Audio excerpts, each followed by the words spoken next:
Yuvasathi form fill up করেছেন, সেটা offline হোক বা অনলাইন হোক। যদি অনলাইনে করে থাকেন, সেই অনলাইন ফর্মটি অ্যাপ্রুভ হয়েছে কিনা, আর যারা অফলাইনে করেছেন সেই অফলাইনে ফর্ম ফিল আপ করার পর জমা করেছেন, অনলাইনে ফিল আপ হয়েছে কিনা সেটা কিন্তু আপনার মোবাইল থেকে চেক করে নিতে পারবেন। কিভাবে চেক করবেন চলুন দেখে নিন। এর জন্য আপনি আপনার মোবাইলে যে কোনো একটি ব্রাউজার ওপেন করবেন। ব্রাউজার ওপেন করার পর এই সার্চ বক্সের মধ্যে AVAS লিখে সার্চ করবেন। সার্চ করলে দেখবেন আপনার কাছে এই ধরনের অনেকগুলো ওয়েবসাইটের লিঙ্ক চলে আসবে।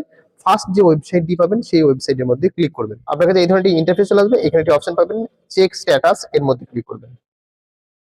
আপনার কাছে এই ধরনের ইন্টারফেস চলে আসবে। এখানে আপনার মোবাইল নাম্বারটা দিবেন। এখানে যে কোশ্চেনটা দেওয়া আছে সেটাকে আপনাকে সলভ করতে হবে, অর্থাৎ তার যে উত্তরটা সেটা এখানে আপনি টাইপ করবেন। টাইপ করার পর গেট OTP/সিক্রেট পিন এই অপশনটির মধ্যে ক্লিক করবেন। আপনার কাছে এই ধরনের একটি পপআপ মেসেজ আসবে, ওকে অপশনে ক্লিক করবেন।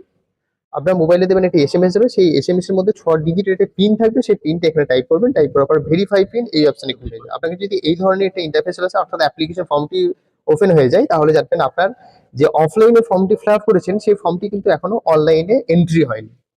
কিছুদিন ওয়েট করবেন। আপনি যদি অনলাইনে অ্যাপ্লিকেশন করে থাকেন তাহলে আপনার কাছে এই ধরনের মেসেজ শো করবে, your application form has been submitted successfully, এটা মেসেজ শো করবে এবং অ্যাপ্লিকেশন আইডি এখানে শো করবে। আপনার অ্যাপ্লিকেশনটি এখনো অ্যাপ্রুভ হয়নি, এই ধরনের একটি মেসেজ শো করবে। এই ধরনের ভিডিও পাওয়ার জন্য পেজটিকে ফলো করে রাখুন এবং ভিডিওটাকে শেয়ার করে দিন। ধন্যবাদ।